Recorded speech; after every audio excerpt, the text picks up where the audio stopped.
Greta Stocklassa. Hi, Greta. Nice to meet you. Hi.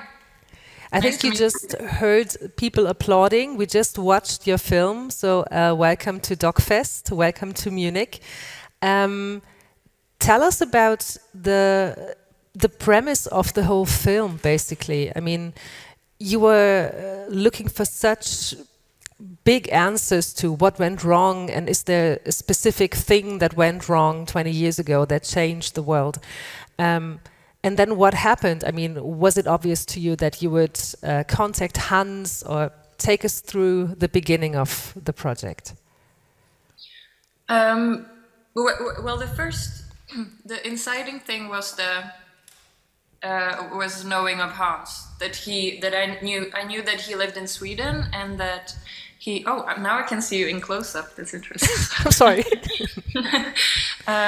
He lived in Sweden, and that he was over 90 years old, but he was still pretty active.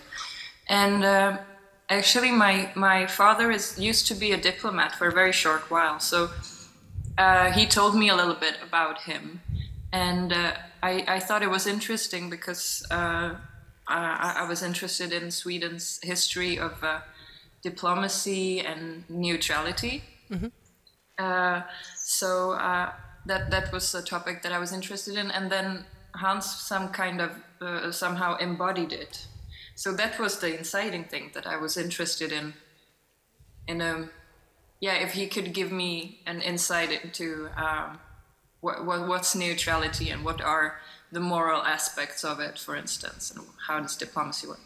But then the more I started to talk to him, the more I saw that it wasn't just this abstract, on this abstract level, but that there was actually, it was very specific, his connection to the Iraq inspections. So that's when the film changed a little bit the course. And then, of course, later when the war started in Ukraine, that changed it even more to a more specific, I would say, political approach.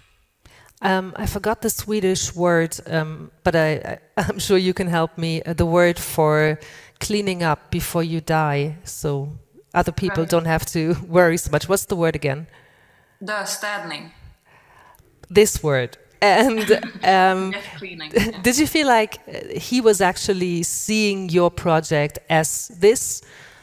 He can clean up before. I mean, I think he's turning 95 soon.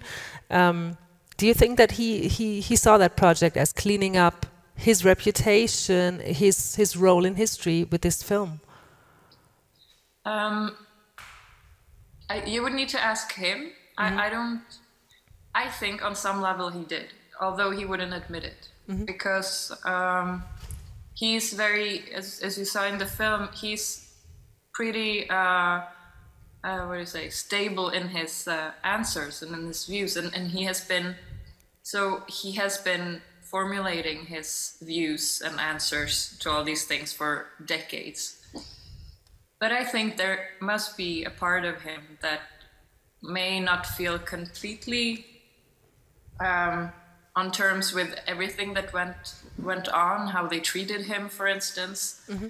Although he makes the appearance of being fine with it, I think that on some level it has. And then he was very, very friendly from the absolute beginning, and he invited me to his home to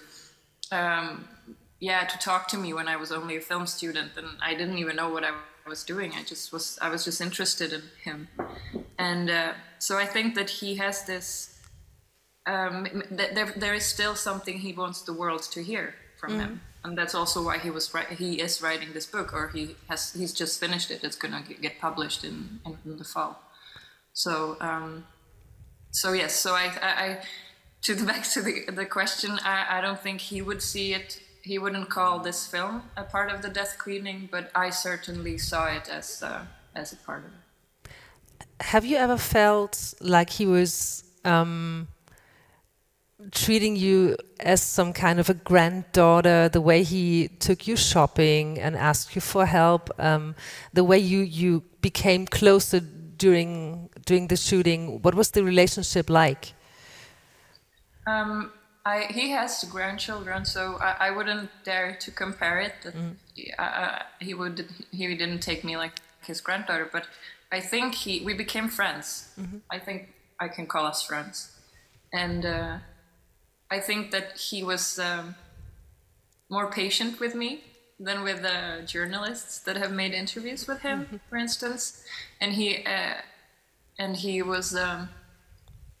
Yeah, he was adjusting the way he was talking about these things to me, which was what I wanted him to do. Also, it wasn't just like I was stupid, but I felt it was the most interesting when he actually was explaining it as to an ordinary person, not necessarily someone like Errol Morris or someone who is very has a very like political background. You can't see the room now, Greta, but there are a lot of people who just watched your film. So if you want to ask a question, then please don't be shy. Greta is here with us. Yeah, we have a first question. Hi, Greta. One question is, how did you feel when he accused you for stealing his time? Because I guess there was a clash, kind of.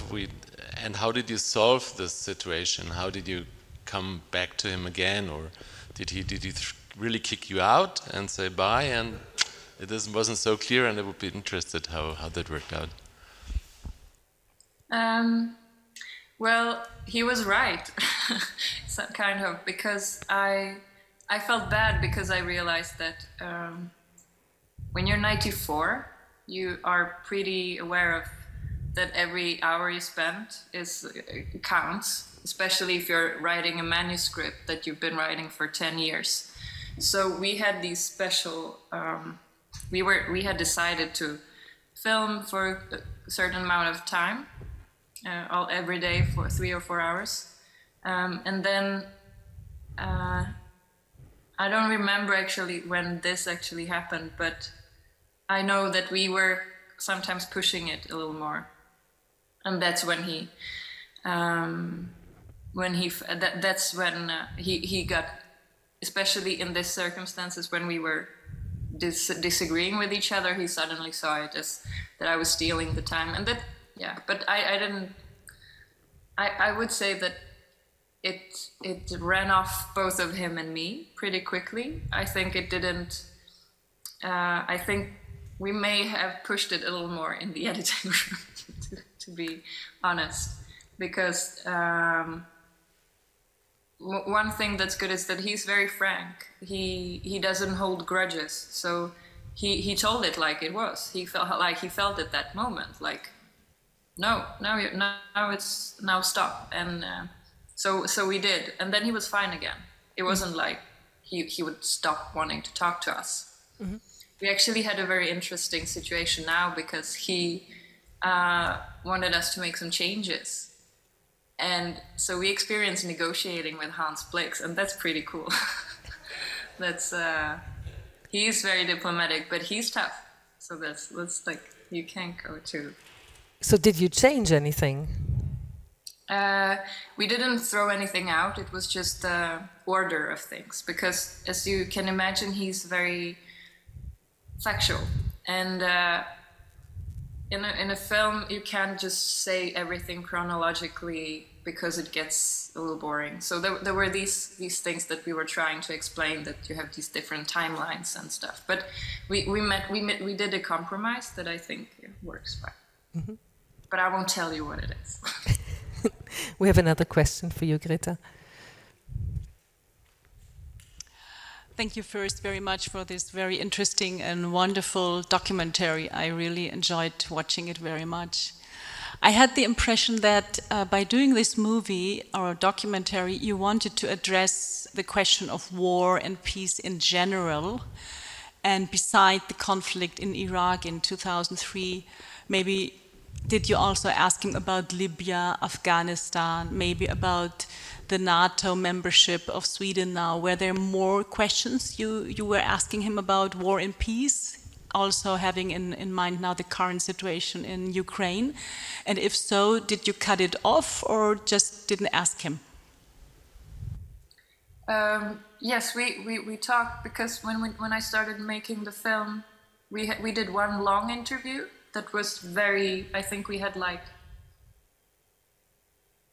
7 hours of interview that was like very general, and he talked about all this of his work in Chernobyl, like him going there just 10 days after the explosion and being the one actually making it happen, that the Soviets they opened up and explained that there actually was an accident, and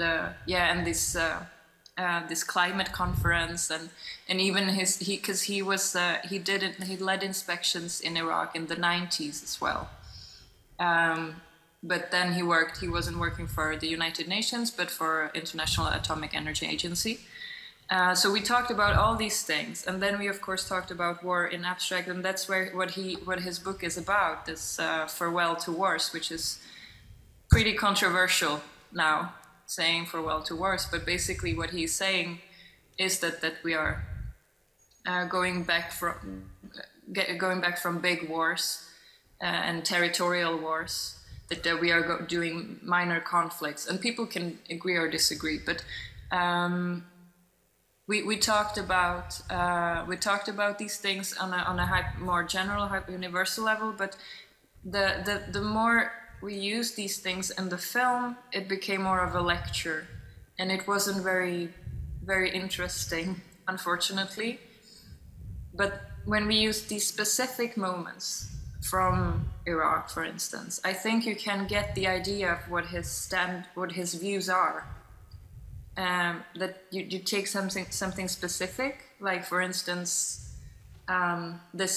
he wouldn't step on George Bush's picture because he found that was he would humiliate him. So you understand that is something that he holds as a value in his life that is important, and that he has held throughout all these.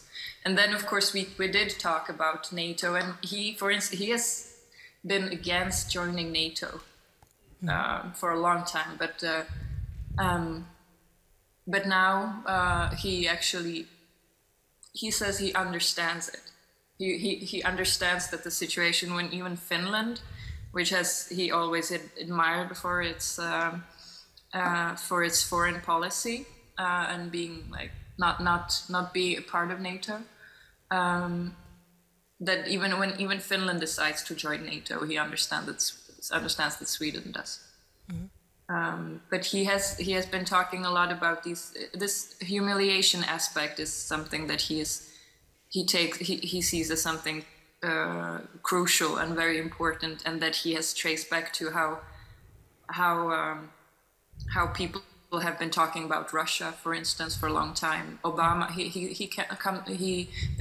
there's one thing we didn't get in the film, but when he cites Obama speaking about Russia as a regional power a couple of years back, and he uses that as an example of unnecessary humiliation, because calling the world's biggest country a regional power, with all these connections it has, it's a provocation that he feels is unnecessary.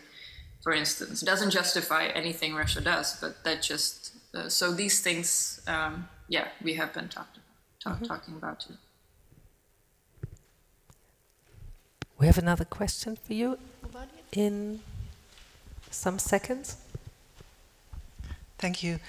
I guess it's incredible how much film material you found to picture the interviews. How long did you work on the film, and how difficult was it to find all this footage? You mean the archives, I guess? Mm-hmm. Yeah. Well, it was very difficult, and it took a long time. We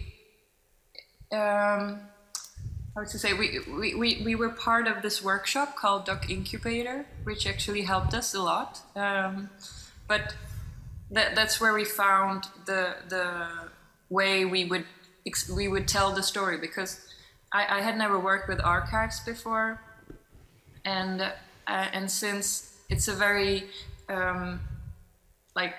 typical talking head interview. Otherwise, it easily became just illustrating what he was saying, and that just didn't work and wasn't interesting. And so we spent a lot of time just researching.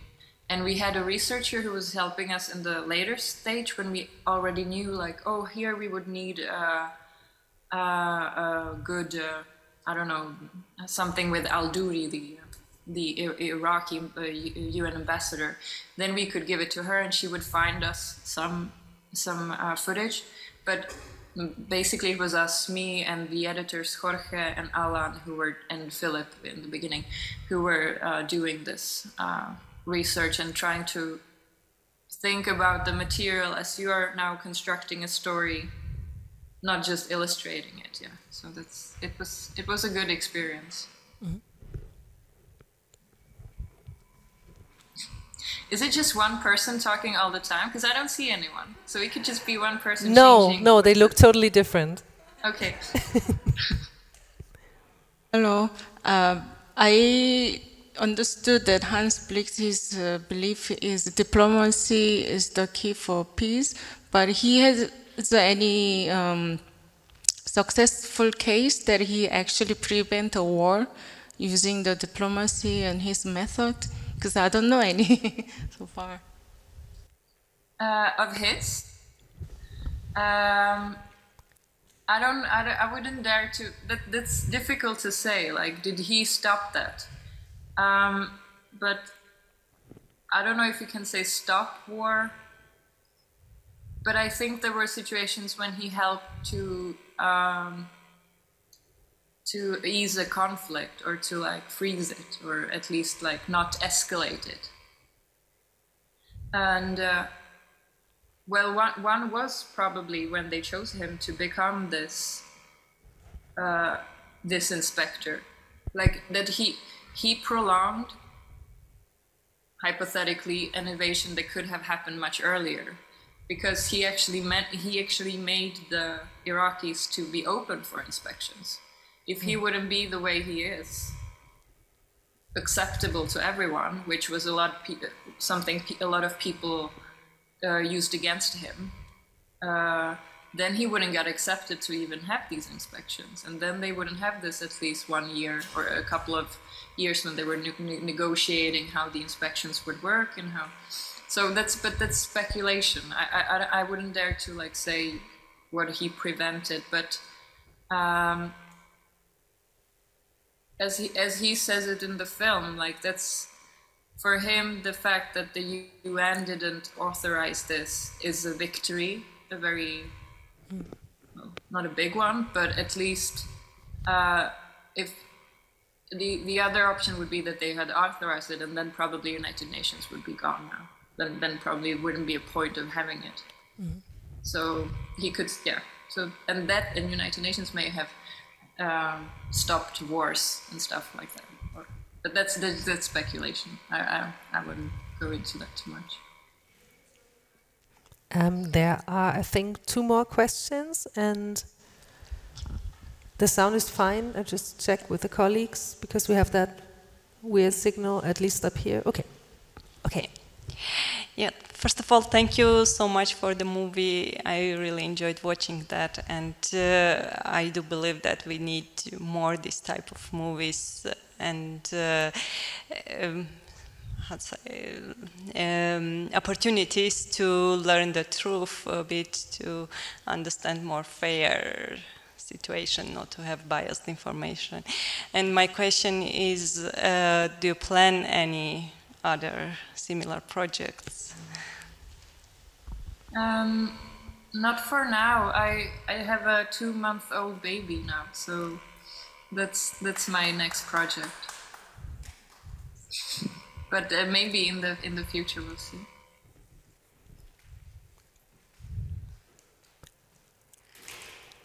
Thank you very much for the film.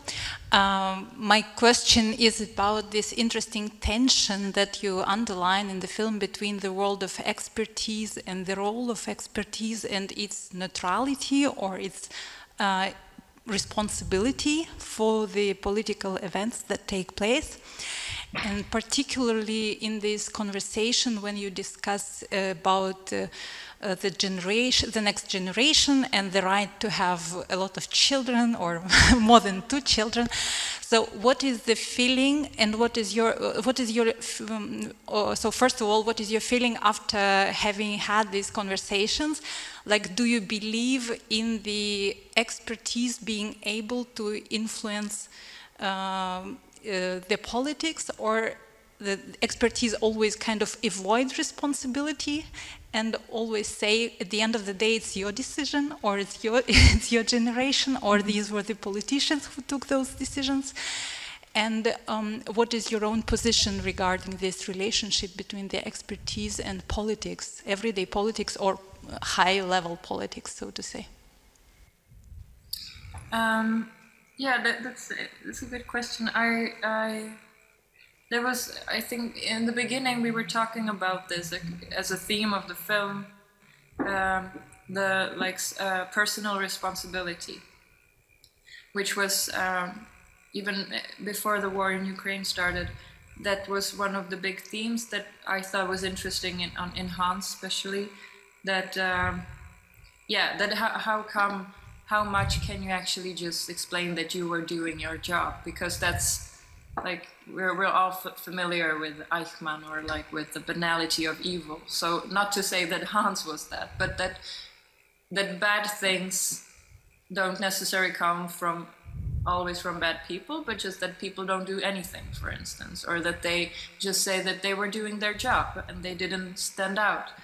And so these things, I was like, we were having this polemic discussion. And I think from first when we were talking, I was pretty radical, and we even had this, we talked about my namesake, Greta Thunberg, who is the opposite in this, that Hans says that he does his job and not more, because that's what needed. And he said that, okay, Greta, but no one's listening to him, and he didn't make the change he wanted to do. But Greta, her job is to go to school, and she doesn't go to school. She sits outside of the parliament and actually makes change. So they were like these two counterparts, and we were discussing this, but that also didn't fit into the film anymore when the war in Ukraine started, because then suddenly all these things, it became much more polarized. And I think also in the discussion throughout the film that I started agreeing more with him. Or I don't know if it's because I grew older. We've been making the film for 3 years. It's not like much, but still that. I have started to see the value in having people who actually are this true to the facts. That they are necessary too. Perhaps I wouldn't be acting the same, but I understand it. And I think he changed my mind. I'm not going to have more than 2 kids, for instance. That's for sure. Right now I don't feel having more than 1, but that's another story. But so I think so I think that now I agree more with him than I did in the beginning. So, Greta, thank you so much for tuning into DOK.fest. We're very, very happy to have you with us. And, of course, say hi to your 2-month-old and to Hans, if you see him. And thank you so much for having us show BLIX Not Bombs. Thank you so much. Thank you. And thanks for the great questions. Bye. Und Sie möchte ich noch daran erinnern, dass Sie bitte für den Kino-Publikumspreis abstimmen, gestiftet vom BR und von Dreisat. BLIX Not Bombs ist genau für diesen Preis nominiert. So, thank you so much and hopefully see you soon, Greta. Bye. Thanks, bye.